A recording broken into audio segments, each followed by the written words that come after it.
2 दिनों में महाराष्ट्र में लेजिस्लेटिव काउंसिल के इलेक्शन होने जा रहे हैं, यानी कि 11 खाली जगहों के लिए 12 लोगों ने फॉर्म भरा है। हालांकि ये जो इलेक्शन है अक्सर एक तरह से नॉमिनेशन पर जीत लिए जाते हैं, लेकिन इस बार महाविकास आघाड़ी ने कहा है कि ये चुनाव होगा और इसीलिए 11 जगहों के लिए 12 लोगों ने फॉर्म भरा है। इसीलिए आप कह सकते हैं वोटिंग जो है फ्राइडे के दिन होने जा रही है। अब इस वोटिंग में कैसे होगा, यानी कि महाराष्ट्र में जो एमएलए की स्ट्रेंथ है, उस एमएलए की स्ट्रेंथ के ऊपर से 23 वोट जिस भी कैंडिडेट को मिल जाएंगे पहले फर्स्ट प्रेफरेंस के, वो एमएलसी बन जाएगा। और ऐसा कर हर पार्टी अब ये कोशिश कर रही है कि 23 का जो कोटा है उनकी पार्टी का वो पूरा किया जा सके। अब देखें महाराष्ट्र असेंबली में किसकी कितनी स्ट्रेंथ है।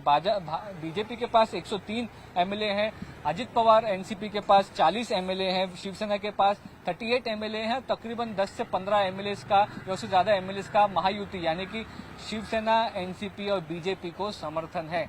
तो इसलिए उन लोगों के लिए आप कह सकते हैं कि 11 में से 10 कैंडिडेट जिताकर लाना आसान है, लेकिन अगर क्रॉस वोटिंग करते हैं उनके सपोर्टिंग एमएलए तो फिर एमवीए के 3 कैंडिडेट्स जीत सकते हैं। यानी कि एमवीए की स्ट्रेंथ अगर आपको बताएं तो शरद पवार के पास है 12, उद्धव ठाकरे के पास है 16 और कांग्रेस के पास है 38।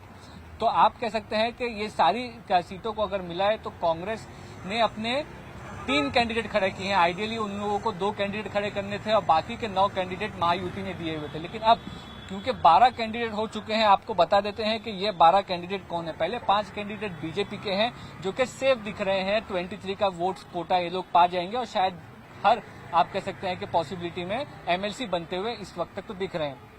कैंडिडेट की लिस्ट में पहला नाम पंकजा मुंडे का है, एक अहम राष्ट्रीय नेता है। वो पहले विधानसभा का चुनाव 2019 में हारी थी महाराष्ट्र में पार्ली में, उसके बाद लोकसभा का चुनाव वो बीट से हार गई, उसके बाद एमएलसी में उनको अकोमोडेट किया गया है। डॉक्टर परिणय फुके, सदाभाऊ खोत, अमित गोरकर, योगेश तिलेकर, ये 5 नाम बीजेपी की तरफ से हो गए हैं। शिवसेना ने भावना गवली और कृपाल तुमाने, ये दोनों ही एमपी थे, मेंबर ऑफ पार्लियामेंट थे, लेकिन 2024 के लोकसभा चुनाव में एकनाथ शिंदे ने इन लोगों को सीट नहीं दी। तो कहीं ना कहीं पॉलिटिकल पुनर्वास यानी कि पॉलिटिकल रिहेबिलिटेशन करने के लिए इन लोगों को एमएलसी की सीट जो है नॉमिनेशन दी गई है। अजित पवार ने 2 कैंडिडेट दिए हैं, शिवाजीराव गर्जे और बालाजी विटेकर। वहीं पर कांग्रेस ने प्रज्ञा साटव को दिया है। शिवसेना उद्धव ठाकरे ने मिलिंद नार्वेकर, जो कि उद्धव ठाकरे के सहयोगी है काफी सालों से, उनको मैदान में उतारा है। और peasant and workers party of India के जयंत पाटिल है, आप कह सकते हैं, या राष्ट्रवादी कांग्रेस के जयंत पाटिल, उनसे अलग शख्सियत है। जयंत पाटिल एक आप कह सकते हैं छोटी पार्टी, पॉलिटिकल पार्टी है, उसके ये कैंडिडेट है।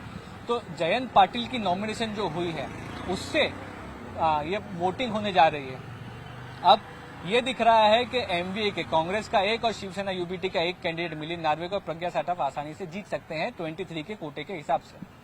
लेकिन जयंत पाटिल को अगर जिताना है तो उसके लिए वोट की आप कह सकते हैं मैनेजमेंट करनी पड़ेगी। अब वोटों की मैनेजमेंट क्या होती है, यानी कि महाराष्ट्र में पहले भी 2 साल पहले विधान परिषद के यानी काउंसिल के इलेक्शन हुए थे। इसी तरह से उन काउंसिल के इलेक्शन में आप कह सकते हैं कि क्रॉस वोटिंग हुई थी, बीजेपी के कई कैंडिडेट जीते थे और उसी रात को एकनाथ शिंदे नॉट रीचेबल होकर सूरत चले गए थे और महाराष्ट्र में सत्ता परिवर्तन हो गया था। यानी कि ये लेजिस्लेटिव काउंसिल पोल्स को हल्के में नहीं लिया जा सकता है। अगर क्रॉस वोटिंग हो रही है, आपके एमएलए आपके साथ नहीं है, तो कहीं ना कहीं खतरे की घंटी सरकार के लिए है। हालांकि 1 से 2 महीने में अभी चुनाव होने जा रहा है महाराष्ट्र में विधानसभा के, इसलिए ज्यादा फर्क नहीं पड़ेगा। लेकिन जो एक मोटिवेशन है और पार्टी लीडरशिप का मोरल है, उस पर इम्पैक्ट पड़ता हुआ दिख सकता है।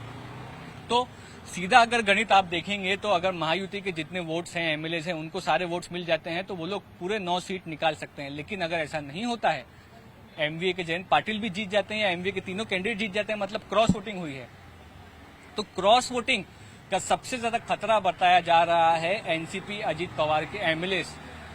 जब से लोकसभा चुनाव के रिजल्ट आए जिसमें एमवीए ने काफी अच्छा परफॉर्मेंस दिया है, उसके बाद से कहा जा रहा है कि अजित पवार के एमएलए शरद पवार के टच में हैं। ये पीजेंट्स पार्टी के जयंत पाटिल को जिताने के लिए शरद पवार फोन लगा रहे हैं, वोट इकट्ठा कर रहे हैं, ऐसी भी बात सामने है। अगर अजित पवार एनसीपी के एमएलए क्रॉस वोटिंग करते हैं तो अजित पवार के 2 कैंडिडेट में एक कैंडिडेट हार कर जयंत पाटिल जीत सकते हैं। अगर ऐसा हुआ तो विधानसभा चुनाव के दौरान महायुति में होने वाले कई एमएलए पार्टी बदलकर एमवीए या इंडिया अलायंस से चुनाव लड़ सकते हैं। इस बात की भी आप कह सकते हैं कि जो लक्षण है वो दिखने लगेंगे। तो अभी महाराष्ट्र में विधानसभा का आप कह सकते हैं कि जो सेशन है वो चल रहा है, उन सेशन को मद्देनजर रखे तो ये विधान परिषद की वोटिंग को लेकर आज डिनर रखा गया है सब पार्टी की तरफ से। सब पार्टी अपने अपने एमएलएस को जमा कर रही है, उन्हें होटल में रखने की तैयारी कर रही है ताकि क्रॉस वोटिंग ना हो। इसलिए महाराष्ट्र में एमएलसी पोल्स को आसानी से नहीं लिया जा सकता। फ्राइडे को ये इलेक्शन चुनाव होने जा रहे हैं, उसी दिन रिजल्ट आएगा रात को। कौन जीतता है कौन नहीं, इस पे आने वाले समय की महाराष्ट्र की राजनीति निर्भर होगी। चुनाव आज तक के लिए नितिन वर्णे के साथ मुस्तफा शेख।